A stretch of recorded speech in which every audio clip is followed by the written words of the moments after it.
छोड़कर कहीं और वक्त गुजार रहा था। रेलवे स्टेशन पर पहुंचकर ट्रेन में वह बैठ गया। जानने की कोशिश भी नहीं की कि ट्रेन कब कहाँ पहुंचेगी। खाली सीट पर उद्देश्यहीन राहगीर सा बैठ गया वह। उसके चारों ओर थी हर्ष और उल्लास में भरे मानवों की व्यक्त गतिशीलता और जीवन की चंचलता, परंतु उसके लिए दुनिया जैसे मूल्यहीन है। पृथ्वी ने जैसे घूमना ही बंद कर दिया हो। उफ, यह संशय और आशंका दिशाहरा एक मनुष्य के लिए कितना कष्टदायक है। क्या चाहता था अनुपम? एक भविष्य जहाँ वो अपने अंदर की भावना को परिप्रकाश कर सके, अपने रंगों के जरिए सफेद कैनवास पर बना सके जो भी देखे, जो भी अनुभव करे। उसके मन में आंदोलन और विप्लव का स्वर स्पष्ट हो रहा था। अनुपम के मन में अनेक प्रश्न थे। स्वप्न और वास्तवता, क्या सीमाहीन आसमान के दो अलग अलग दिशा हैं जो कभी भी एक दूसरे से मिल नहीं सकते?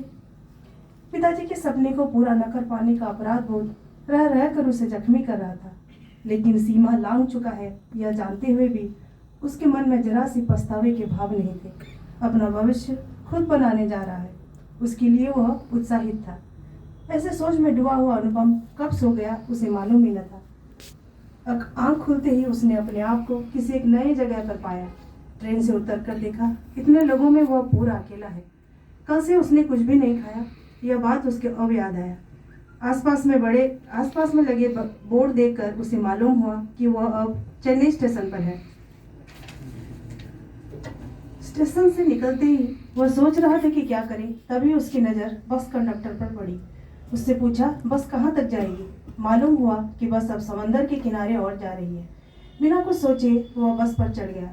कुछ देर बाद उसे बस समंदर के किनारे रास्ते छोड़कर आगे बढ़ गई। कुछ उम्मीद लेता हुआ वह आगे बढ़ा। रात से दोनों पैरों को जकड़े हुए जूतों को खोलकर हाथ में पकड़ा और सागर किनारे की ठंडी रेत की शैया पर नंगे पैरों में चलने लगा। मन को शांति देने के लिए, अपने को भूल जाने के लिए उसने अपना ब्रश और सफ़ेद कैनवास निकाला। मनुष्य के अवचेतन मन में भविष्य के लिए प्रस्तुति चलती रहती है, जो आगे जाकर कार्य में बदल जाता है। समुद्र किनारे रेत पर बैठा अनुपम कैनवास पर कुछ बनाने की कोशिश करने लगा।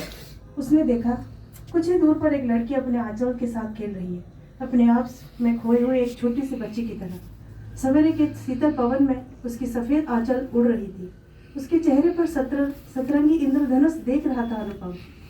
लड़की के रूप में मोहित हुआ अनुपम उसे ही चित्र में रूप लेने लगा। वह चित्र बनाने में इतना व्यस्त था कि लड़की कब उसके पीछे खड़ी होकर